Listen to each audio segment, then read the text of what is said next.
Good morning, and today, inshallah, I'm in your presence to share a personal account that we recently experienced with my family, with my wife and 3 kids.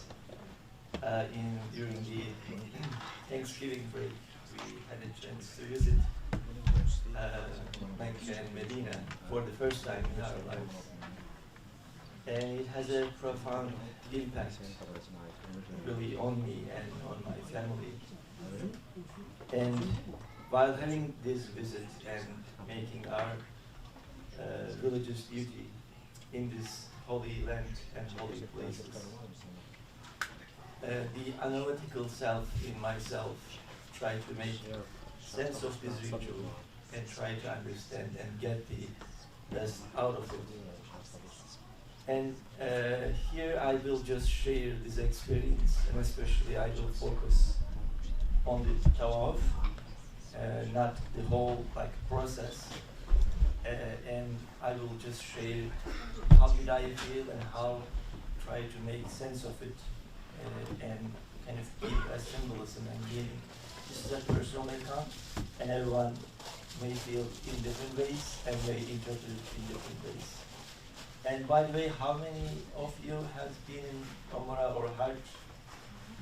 Okay, so you can join me, when I'm analyzing and sharing my reflections on this.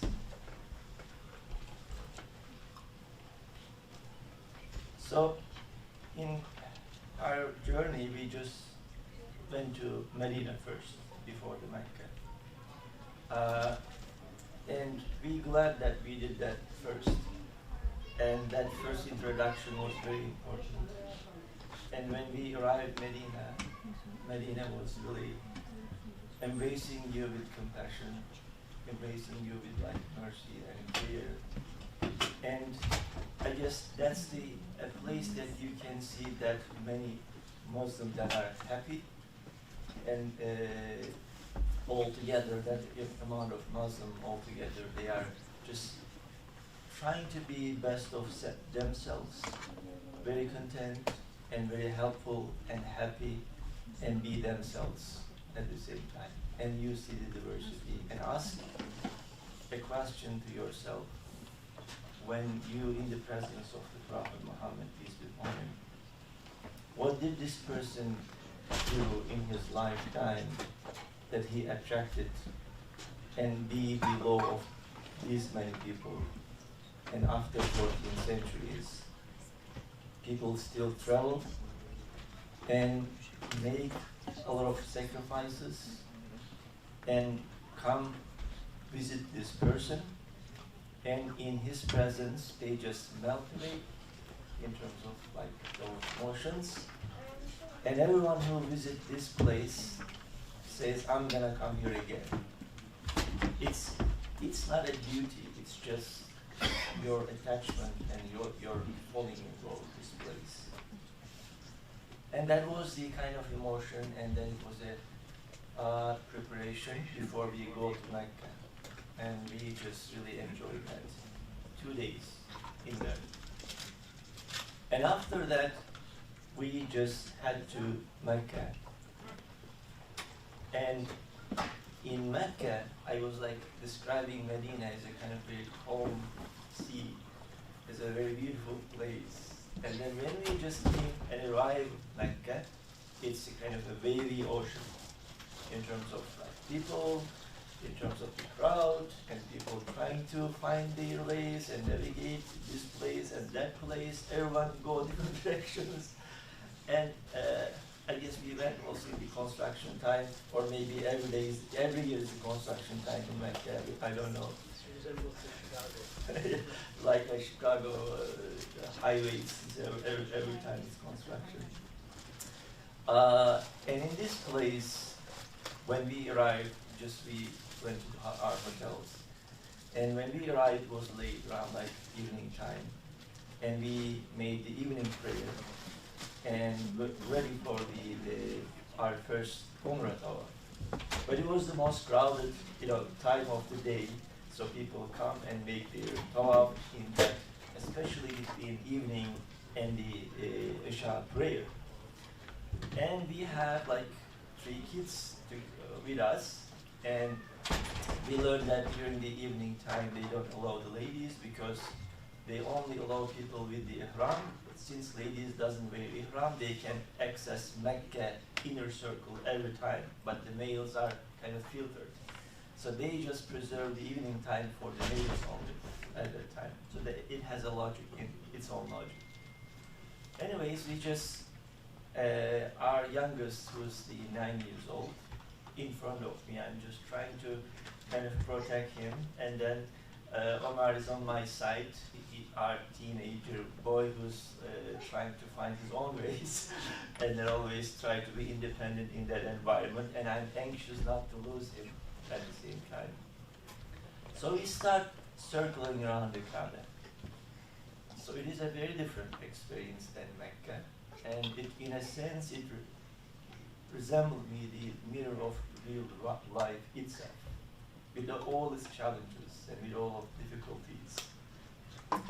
And that like physical crowds and in a limited space, and also like inadvertent encounters with people, yeah, like putting your shoulders, or like other pressures, the crowd, and diverse paces and motivations in people, older people, younger people, and groups together, individuals, all of those come together, and from different countries, cultures. So you just perplexed at that moment, and it's very chaotic. The first encounter is very chaotic, and it's hard to like maintain your focus and even look at the Kaaba and realize that you are in the presence of Kaaba this first moment. And it was like, especially in the Umrah Tawaf, was very kind of trying to understand my way. And later, I was trying to make sense of this experience. My first question was, is this chaotic environment and crowd was by design or by accident? I mean, this is the purpose of Allah, that gather and invite so much people in a limited space in the same time and make them just clash each other. Is that a kind of purposeful act, or it happens because of the lack of organization and also attitudes of people? My answer to that was, this is by design. Why? Because that's the part of, like, when Allah ordered, you will come, especially in the Hajj, in certain day to this limited space from all around the globe. And it's inevitable, you will have this chaos and crowd, right? Then my second question, then what is this? What is the purpose of it? So there should be, like, when Allah ordered this, and it is by design, then what is the purpose of it? Then my next question comes. As I circle, I am thinking this. I don't see myself in the presence of Kaaba yet. Because between Kaaba, which represents the presence of Allah, and me, there are these questions, there are these emotions, there are these like unprocessed thinkings that I need to address first, because I am occupied by those thinkings and emotions. Those are my idols that are veiling in front of me, and that prevent me to really feel the presence of Allah. It's like when you pray, daily prayers. You say Allahu Akbar, and then all sort of thoughts comes to your mind. You forget that you are in the presence of Allah, right? So those thoughts are the veils between you and Allah, because you just did not process them and you don't feel the presence. And then I realized that this is a kind of a simulation. And you think of a simulation that a game that brings the people a certain environment, and then in that simulation, it just brings certain challenges to you that you need to address. And this environment, when you see this crowd, just imagine yourself in that crowd. I was thinking at that moment, in the Western traditions or the Far Eastern traditions, mostly when we say spiritual development, we just think of the retreats. Like retreat meaning you are pulling yourself out of the life and you are kind of isolating your interactions with the worldly things, and you find a time to focus in your inner world and then process and find the presence of the divine inside you without the distractions.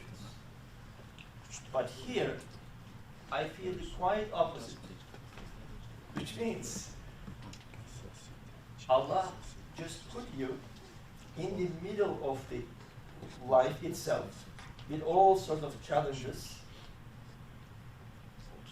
and then put it himself on the side. Allah is on the left side, present, and I'm in the middle of the world with all sorts of challenges, and says, okay, in the midst of these challenges, keep your connection and all sort of challenges in front of me, and my duty is process them and stay focused and be present in the presence of Allah. Is it easy? Not easy. So what are those like challenges and emotions unearthed in that experience? But before that, as I circle around, I am creating a model in my mind. What is this simulation? And then the first thing, okay, yes, the Kaaba is the embodiment, the symbol of the Allah, presence of Allah on my left hand side. But I am not in direct contact with it. You don't look at the sun with your naked eyes directly, right? So you don't look at the Kaaba directly. It's on your left side. Occasionally you are just checking, but you are just focusing on your journey in front of you as you circle. The second thing, the seventh circuit, when you just circumambulate 7 times, what is the meaning of it? The 7 in the Arabic, or the 70, means multiplicity, not the 70 exactly itself. When you say in the heaven you will get 70 of these, which means many of these, not exactly the number of 70 or the 7. I said this 7 means the 70 years of my life. So this one whole tawaf 7 times when I made, I just experienced a lifetime experience for whole my life. And then each interactions that I was having with people, those are the challenges I experienced in my life. Every human interaction is just kind of contained in a kind of a crash sense is there, and in 7 cycle time, I just re-experience all my life experience again with people. But this time, I have an opportunity to respond back in a more graceful sense. Or I just, keep my kind of mean attitude to other people as well. So how I'm going to respond this time to those people or to those emotions? So these 70 years, I just, in this simulation, in one tawaf, I re-experience all of my life and reflect on it. And then the other one was the time, the unidirectional sense of the tawaf. You cannot go all, different ways, just one way clockwise, right? This is the time. You cannot go back in the time. You should go always the same direction, right? And during the tawaf, you see some people trying to come back. It's the opposite to your traffic, right? Everyone push the person, the other way because crowd. It's hard to come back. So it just says, don't stack in the past, just keep going. That's kind of one direction. And the four corners of Kaaba, there is a place in Kaaba. This is the kind of map. And this place, people enter the Tawaf, exit the Tawaf, and the normal traffic. So this area, three traffics come together, like Chicago traffic in some ways. But it doesn't happen every time. It doesn't happen every time. It's just, and I imagine this. You know, in certain times in your life, there are some days and years. You say all the calamities, all the problems, you know, just bundled in this year, and they will never go. You know, those just remember those moments when all the tests and trials just find you, and then you say, I guess I will live my life like this, and then there's no end of this. So this moment is that moment in your life. So this is, you know, when all the traffic comes together and everyone trying to find its way. It's the most challenging part of the Tawaf. But when you pass the stage, these are like easy, just flow very close, you know, easy. And then you know that, okay, I'm approaching my test time or like difficult times. And you pass this, and then you again, every, like, in Ma'al Usri Yusra, like when you just get the Usr, and then the Yusr. Usr, and then the Yusr. So it's a kind of, the representation of your life. It's just not static. It's just ups and downs, ups and downs. And then, what are those emotions? So this is my main point. So you can say, it can happen, you know, in the presence of Allah, in Kaaba. That's a kind of holy place. Everybody's just, you know, the best of themselves. No, many things comes out at that moment. One is like frustration due to like slow pace or the physical obstacles like caused by crowd. You just try to make your tawaf, all of a sudden big like group come and then enter the tawaf, and they just obstacle you, you cannot pass them, for example. And you're like that frustration, you know, someone is blocking you, someone's like slowing you, someone is like obstacling you, all of those things. And the irritation from being pushed, jostled, or stepping on others accidentally. Like this happened. Some people just, you know, with their shoulders, or like those are happening. And the boundary issues, like invasion, your personal space, all of those concepts just melt away in that moment. And especially if you have kids who grow up in the United States, who have a very strong sense of order, strong sense of like predictability, sense of like personal space, that's a big challenge. That's a big challenge. But for those who are like, we grew up in a different country, and we just get used to those, you know, ambiguity, the chaos and other things, we know how to handle that. But for the kids and for the like people from culture that heavily like value this, it is very frustrating. So how you are going to handle this emotion at that moment? Someone like, oh, don't get close to me, or like, you are touching me, or like, all of those things, how you are going to process those emotions. And the other one is the anxiety about like personal space, or like completing your ritual correctly in the crowd. Because like, before that, with Betul and the kids, we were saying, okay, we are going to pray this, you know, prayers together, and I will say, you will repeat me. We were just planning according to our own understanding, but when you go there, everything just disappears. Even you forget how many tawaf I did, and then you know where I was, and you just lost those concepts.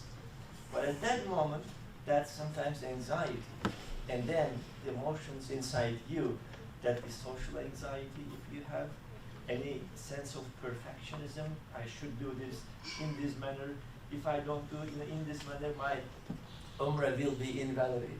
So, if you have that sort of perfectionism, you will address that, or hypervigilance in those ambiguities and out of control things, and angered by like perceived by the rudeness of the people, lack of cooperation, or cultural differences.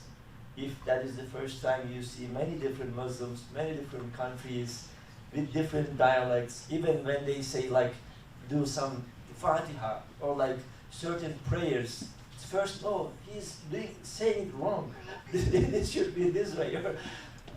Those come to your like ears, and then how they manage, how they wear, how they act as a group, all of those come to your attention.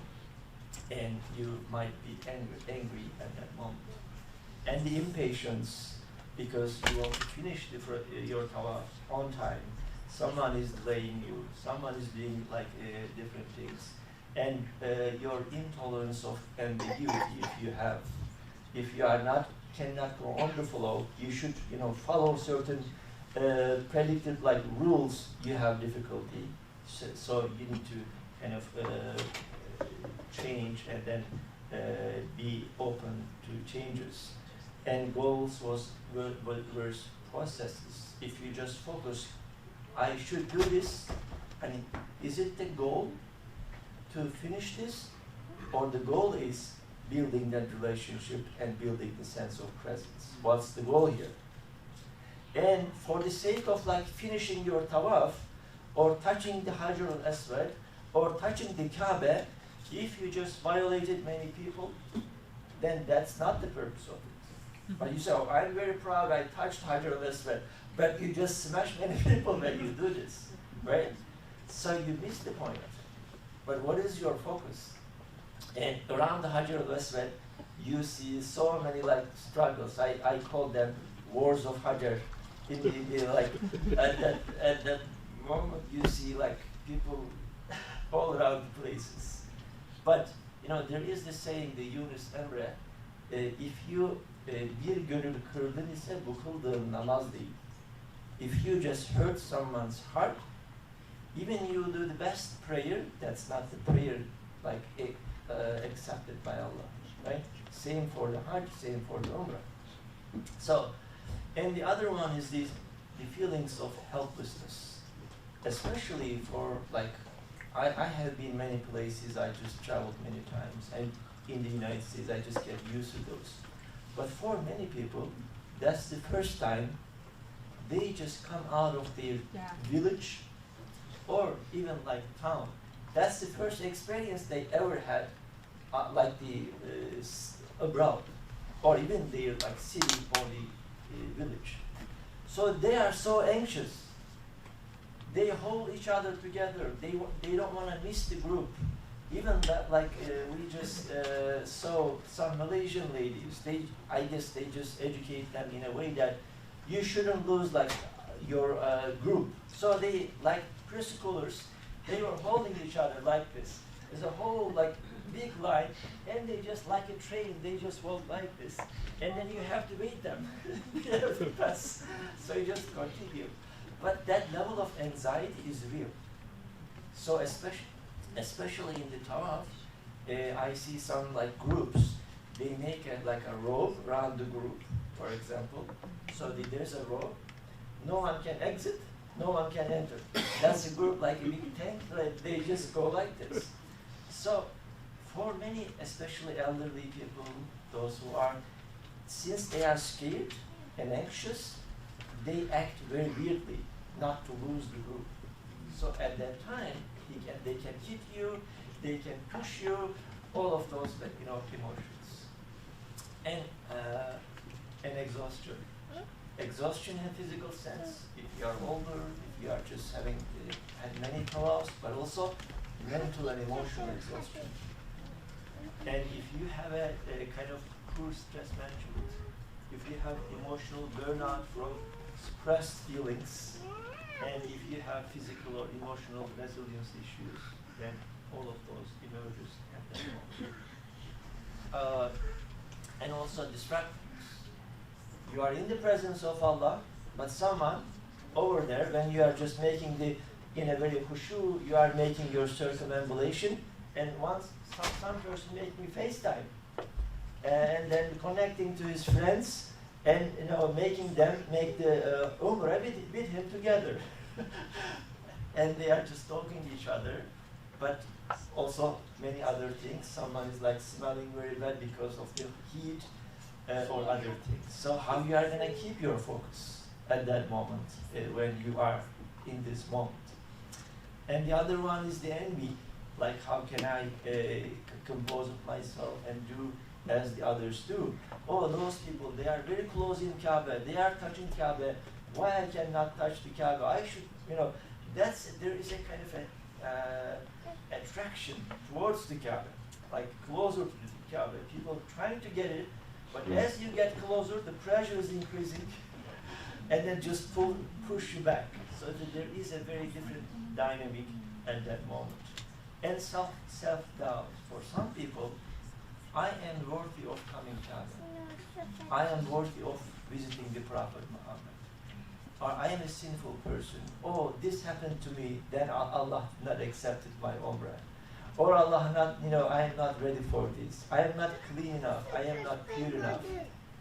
All of those like self-doubts come to your mind when there is some obstacles, bad thing happens, and how you are processing this. And also judgment, like when you saw, oh, he is doing wrong, or he is just what a person, what a mean person. All of those judgments at that moment when you are doing and interacting many people at the same time. How you are going to holding those judgments, and what are the reasons of those judgments. And as long as you make those judgments, your focus is not Allah. Your focus is not Kaaba. You are in somewhere else at that moment.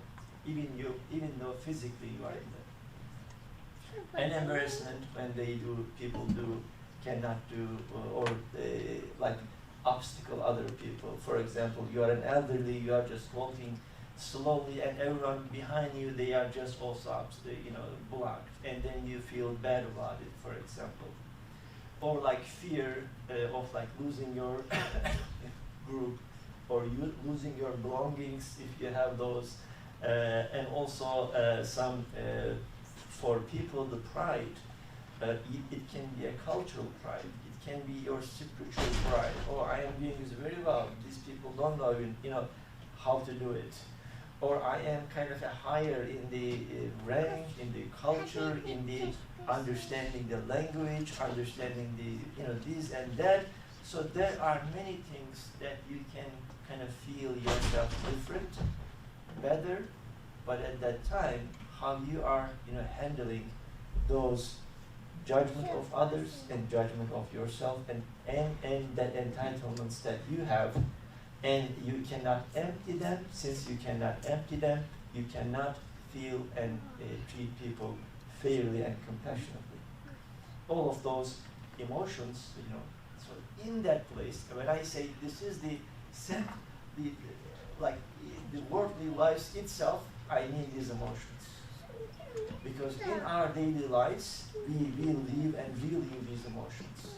But that's a place, a simulation place, that just unearth all of those unprocessed emotions in front of you. And when I just make these circumambulations, I remember this image. This image, ladies picking the stones from the rices. This is a kind of competition in Turkey.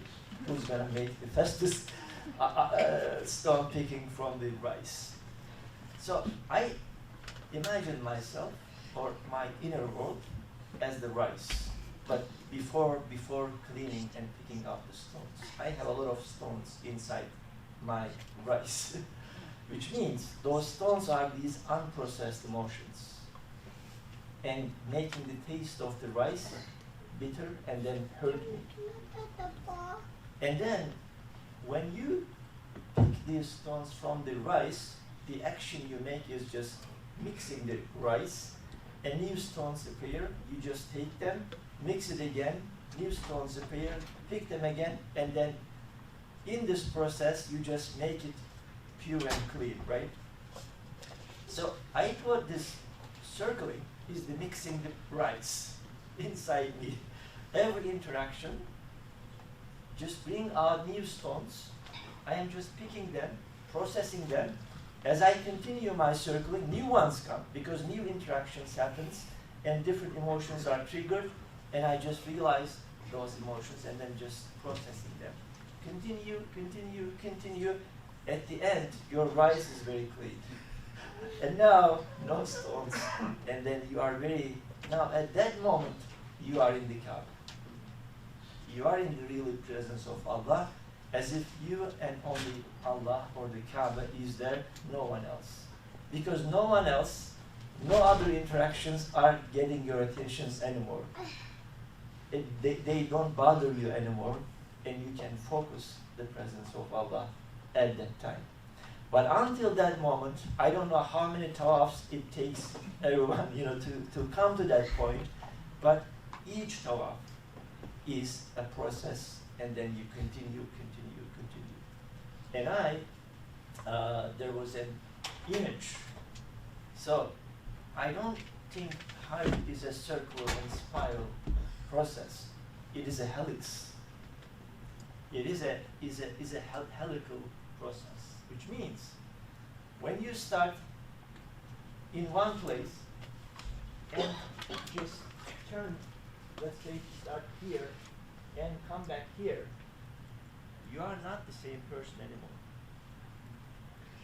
If you process those emotions, you are in different place, in the emotional sense, in a time-space sense, in a different place. And you are kind of horizontally, you are going up. So every time you make a one circle, you are in a different place. If you are introspectively focusing those and processing and getting closer to Allah and unveiling and removing those idols in your inner self, and you are getting closer to that high realness. So this was the rice stone picking. And then the second thing, or I don't know how many things I get to this point, but the other thing is in this process of, when I say processing those emotions, what does it mean? And how do I do it? The most important aspect of it is not taking things personally. At that moment, it is very kind of easy not to take things personal because you can see the context.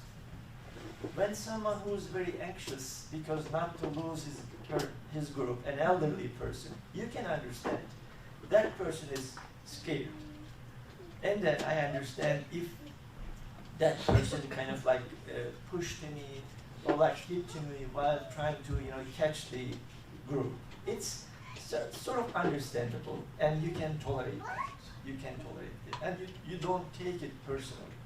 You don't take it personally.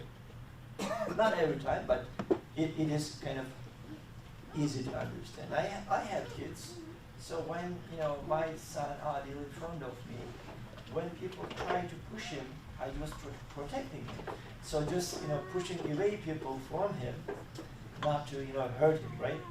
So other people, I understand me because there is someone I'm trying to protect. People trying to protect their kids, people trying to protect their spouses or elderly, their mothers, fathers, together. So you can understand those emotions. But these exhaustion, perplexity, anxiety, all of them present at that moment, but not taking it personally is the key moment. But in real life,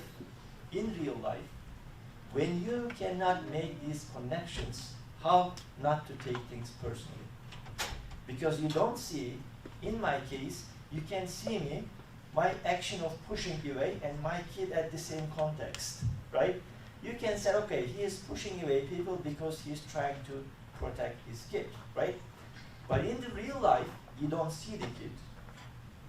you only see the action of someone pushing people away, right? There was this story, it just reminded me the Androcles and the lion. This story is about a person, a slave, and escape, and then in the forest just see a lion who is very aggressive and roaring. And every person who sees this lion scares and then runs away. But this person says, okay, why he is roaring? Why he is so aggressive, attacking, trying to attack people? And then he realized there is a thorn in his paw and just hurts him. Because of that, he is just very aggressive, just painful and other things. And then he finds a way and then just get closer to the lion and takes out the thorn. And then the lion becomes his best friend. Later, they catch him as a slave, and in the Roman time, they will throw him to the lions. But when they throw him to the lions, this lion, they don't know, comes and then hugs the person. And then they say, what happened? Because that's the lion that he may help him is pain. So in the real life, people have those sort of thorns that they feel pain, that they feel some other emotions, but we don't see that thorn, and then we tend to take those things personally. Oh, he is angry at me, or he is doing this because of me. No, he is in pain, but you don't see the pain, the source of pain. So that's a very good moment to understand and relate this moment. And the challenge here is how to develop and maintain divine presence in your life amidst the challenges, uncertainties, and pressures of life. That's the purpose of this simulation. That's the purpose of this simulation in my own interpretation. Of course, this is not kind of general rule. And one book that is written by a very famous mystic in Islam is Ibn Arabi, called Shaykhul Akbar, the greatest master and the Shaykh. His book's name is Futuhat-i Makkiyya. Futuhat-i Madani, not Futuhat-i Madaniyya, it's Futuhat-i Makkiyya, which means the Futuhat means the openings, which means the revelations, the insights, the inspirations that comes out of the Meccan experience. So he has such an experience in Mecca during this tawaf. It's a kind of a mystical, magical moment. And throughout his life, as he remembered himself in the presence of Kaaba and circumambulating the Kaaba in his prayers, as if physically, spiritually in the presence of Kaaba, it just kind of triggers some emotions, some revelations, some inspirations to him. And he writes, how many volumes this book is, do you know? 35 volumes. And this is one of the most the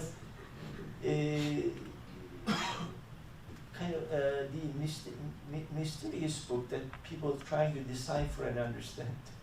It's just very, very deep and a very interesting book to understand, hard to understand book. But what I'm trying to say is that moment as you live intentionally and in a contemplative sense, it is just bringing some emotions and inspirations and revelations inside you that is just developing in that spiral sense.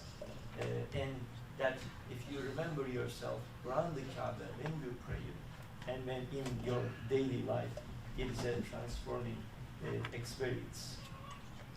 And at that moment, my teacher was this baby. This is not the exact picture, but in front of me, a lady from Africa, she has a baby. And baby like this on her back, just wrapped. And then infant maybe like 4 months. And the baby very kind of peacefully sleeping in the midst of that chaos. Just imagine yourself, all of those crowds, thousands of people, and people just everywhere, and at that moment you just sleep. Can you sleep at that moment?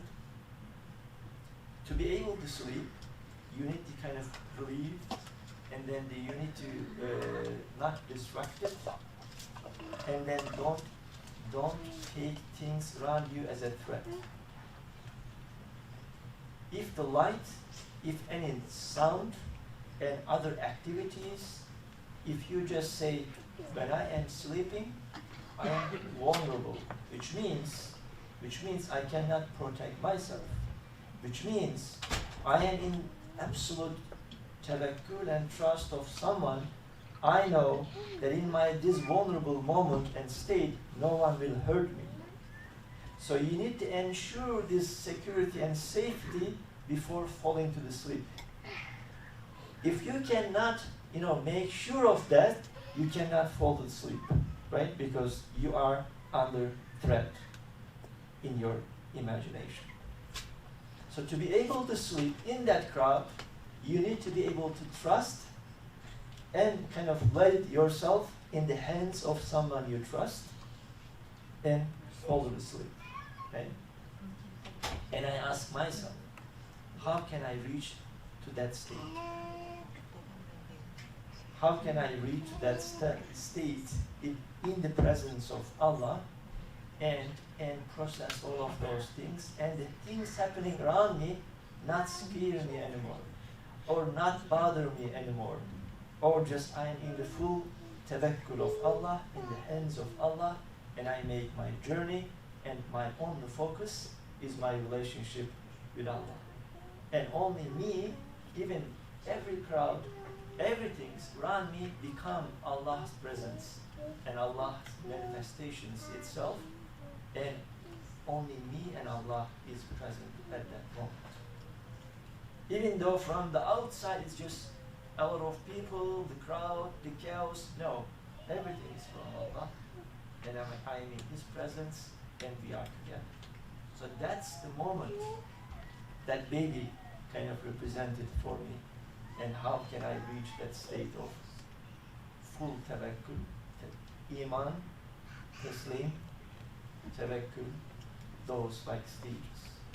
First of all, it requires iman, which iman comes from the M, which means trust to someone. You should be able to trust someone, which in this case, the baby to the mom, in our case, us to Allah. And after you trust someone that he will protect you and he is with you, then you can, start the taslim, which is surrender, right? And then at the end, the tawakkul, that kind of tranquility that you reach with that understanding.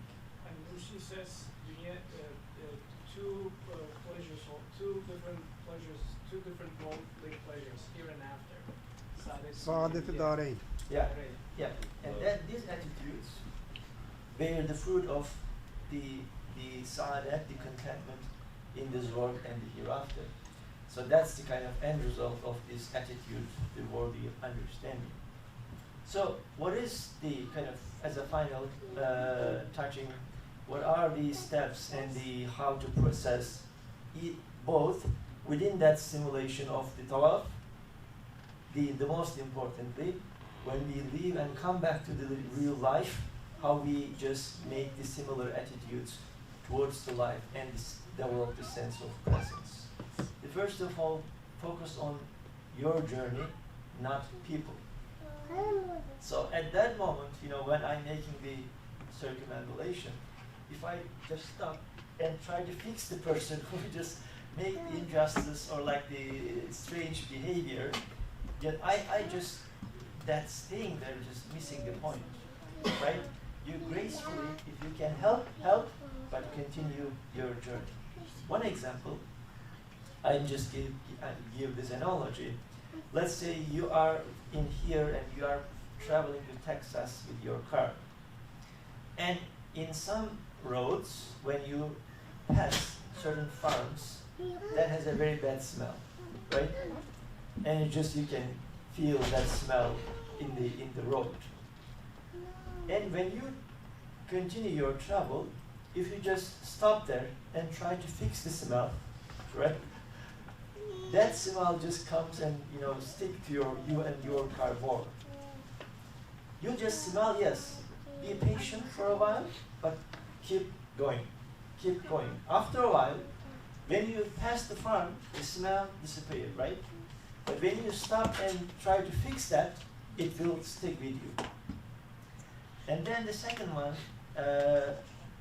don't stop and keep going, and don't get stuck and try to live in the past.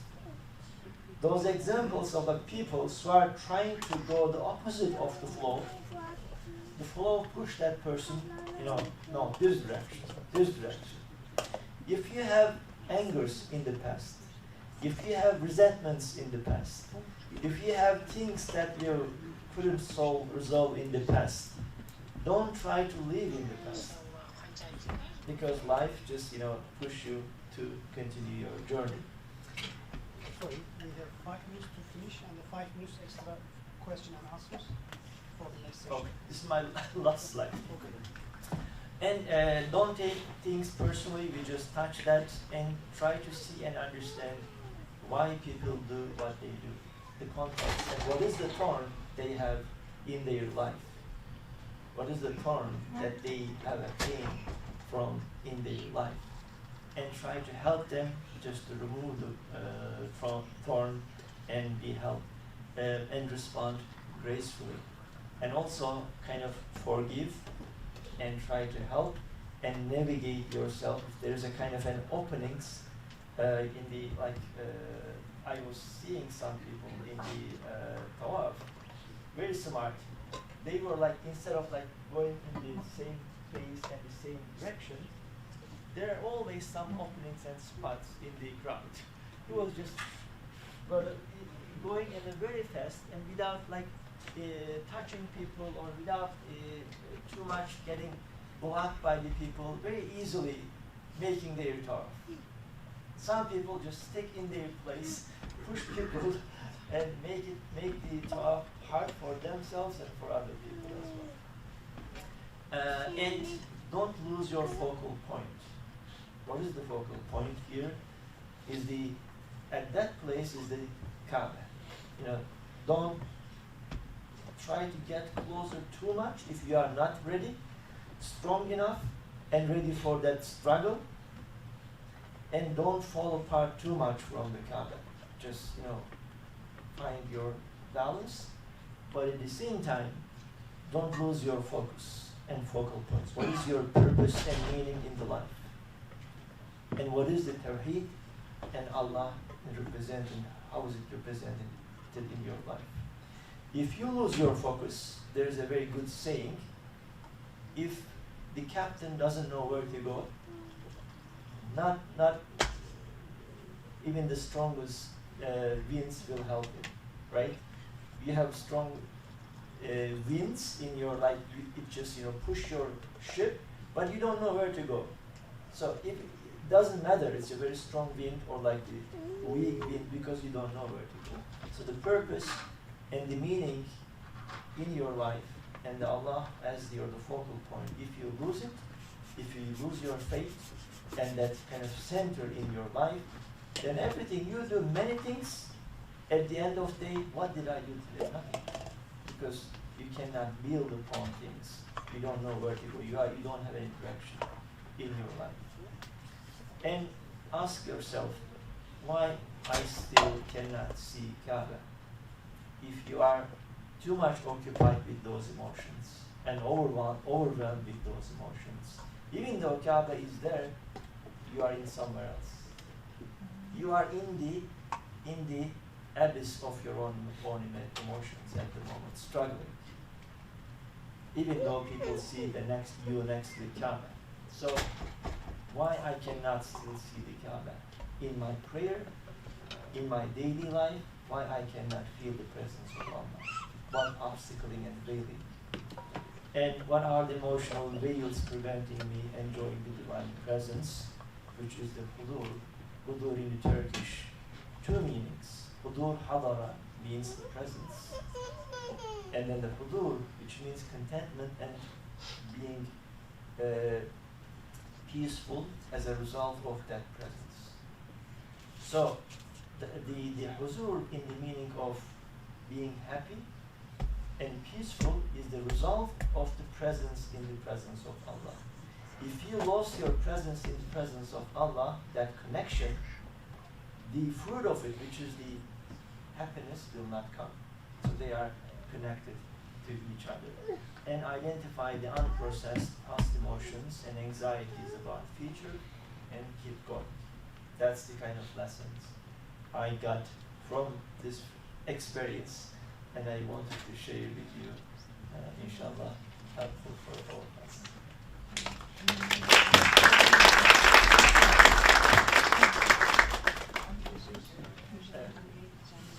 First of all, I really appreciate it. This is the first time I got an insight about Kaaba and about this. So you made me feel like I really want to go there and have this experience myself. And you mentioned like everybody's experience is different, so you find your way of doing it. But mostly, I thought about like you gave that example of that child, pretty much having the highest level of curriculum, not really care about anything. And in our daily lives too, we try to control a lot of things, from simple to maybe the hardest, like the way of how we see life. And sometimes I felt myself too like, why am I thinking about this little thing? It just keeps adding on to our daily lives and turns to stress. So during Tawaf, you mentioned about all of those distractions, all of the things pulling you inside and then making you maybe disconnected to Kaaba and Allah. How were those moments like you felt like, I'll just let it go? Maybe not for the whole Tawaf, but maybe in those small moments, like how did you feel? Like, okay, I don't really care about what happens now if somebody pushes me or if I'm distracted by somebody with the phone out. Maybe one round was better than the other one. How did you make that difference? Like, oh, I felt like this happened. I think this was complete Tawaf, but the other one, you weren't really satisfied. I guess making the balance is important. It doesn't mean to be very selfish and not caring anybody and then just keep going. It's not that kind of an extreme sense, because it's just kind of focusing your energy where it needs to be. In my case, for example, when I just make the tawaf with my kids is my priority. And then I am trying to kind of focus and protect them, right? But I don't kind of distract someone over there just doing something weird things. Like I don't try to fix that. Because these sort of like distractions and kind of letting yourself all over the place and kind of checking your Twitter and then worrying about all the calamities in the world. Something like that. I mean, your focus is important at that moment. Yes, it doesn't mean, oh, I don't, check the Twitter, I don't check the news, and I don't care about the earthquakes or things happening around the world. It doesn't make you a selfish person. That's sort of like how you are gonna focus on your own limited capital to things that you are supposed to do. That's the kind of important part. Otherwise, when we attach our emotions, attentions, and other things, all of many things, either kind of related or unrelated, these will distract us. And sometimes it's the essence here, I guess. Why do we want to distract ourselves? That's the kind of the key question here. I mean, some people need distraction. Not because, their environment is distracting, like chaotic. No, they need distraction. It's not, in your case, in general. Because, why people need distraction? Because things in their mind bother them. They need to silence it, right? To be able to silence it, you need to find distraction. Because the distraction's noise suppresses the other noise. So by that way, you are actually attracting the distraction, not distractions find you. That's the kind of the opposite way. So I mean, that was the kind of focus and gracefully, and there were some cases. For example, I see some elderly people in front of me, and she was, let's say, kind of hardly walking or like dropped something. I was just holding the crowd in my bag to kind of give her space, for example. Of course, you do these, sort of things. You don't say, okay, I don't care, just go. Yes, you do those like small things in your capacity at the same time, but not be the hero of the whole tower. Thank you so much for your speech, for sharing your experience. I really appreciate it. So my main question is, what would you like to recommend, like suggest to those souls, people who are planning to go there to those holy places? Before going there, what should we learn? Like, how should we kind of prepare? First of all, like technicalities of it, just to put it away so you don't worry about, okay, did I do like right or wrong? At least those like technicalities and logistics, when as much as possible, kind of deal with it in advance, so you know what to do. And if you go with a guide, just follow the guide.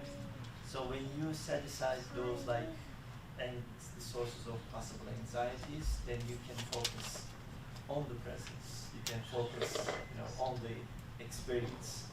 And also, if there are like, if you are gonna go with the kids, if you are gonna go like with someone, just make sure that person is not will be the focus of your experience, which means will distract you and maybe take more of your energy than the Kaaba or like the Umrah itself.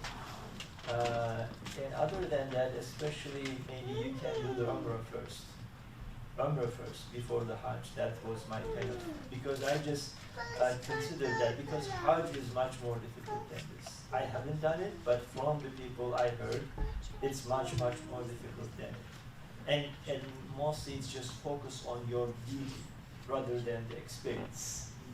But in the Umrah, you focus on the experience and enjoying the kind of moment, because there is no pressure of doing the things right in the Umrah. Just only thing you need to do is just one Umrah Tawaf, Safa Marwa, that's it. That's the kind of only obligation of it being a Umrah. And I just see the Umrah as falling in love, kind of when you are in before you got married, you engage, let's say, with your spouse, and at that time you just develop a bonding, right, and love with each other. And the deeper and the stronger that love you developed, the more enduring your marriage is, because marriage has a lot of difficulties. If you don't have enough bond with your spouse, you will not pass those difficulties, right? So this is like the Umrah is your engagement time. Enjoy it, honeymoon, and then just love each other and bond each other. But the Hajj is marriage, has a lot of difficulties, responsibilities, and the other duties. To be able to endure it and enjoy it at the same time, you need to kind of go and enjoy it and practice and be in the presence of the Prophet Muhammad, peace be upon him, and the Mecca as well. That's my suggestions. And there are a lot of like YouTubes, other things, people just recording and how to do it. I guess that's one. And also the list of emotions, that I made. Those are good things to mentally prepare. Am I ready for this? For some people, I just say, well, I don't think you are ready for Kaaba, because Kaaba can make you kind of repulse himself, right? Why? Because if that a person who is too much concerned about these human interactions, and he's a very judgmental, or she's a very judgmental, or he's very kind of occupied with those things, then that experience will kind of have a negative impact on that person. Because rather than circumambulating Kaaba and they enjoy the presence of Allah, he will or she will indulge with the fights, internal fights, emotional fights, you know, in that moment, especially in the Kaaba. So I suggest at least being aware of these and processing and mentally be ready when you go there. May I make a comment on this? Please. So I had a very similar experience recently. Just my recommendation for those who are Turkish speaking, this graduate school has a Hajj Umrah certificate program. It's an amazing program. So we pretty much experienced all those feelings as you mentioned just recently, and that program helped, it prepared us, eliminate many of them. So it helps you to, like, you know, reminding you this was gonna happen, this was gonna happen, this was gonna happen. So I mean, this presentation was phenomenal, but we really need a training, you know, before going Hajj or Umrah. So just to be prepared for these difficulties and hearing from those who have already experienced those and many different experiences, you know, that you had and other people had. It's a very, very good program. I highly suggest this. And also like that mental conditioning yourself, which means Lower your expectations. Sorry? Lower your expectations. Lower in a sense maybe lower, but my suggestion is what is your expectation? I mean, if you go to the Kaaba or this place for a vacation, then you will be disappointed. Yeah, exactly. You will be disappointed. But if you go to this experience as a kind of challenge yourself, like a climbing a mountain, like a very, you know, going through a very difficult tasks, that this is for you. So when you condition your, okay, this is the purpose of this. I'm not gonna go vacation time. It's just, you know, that's the purpose. So then you will be not disappointed and, you know, find what you expect. Okay, I guess our time is up. Thank you for listening.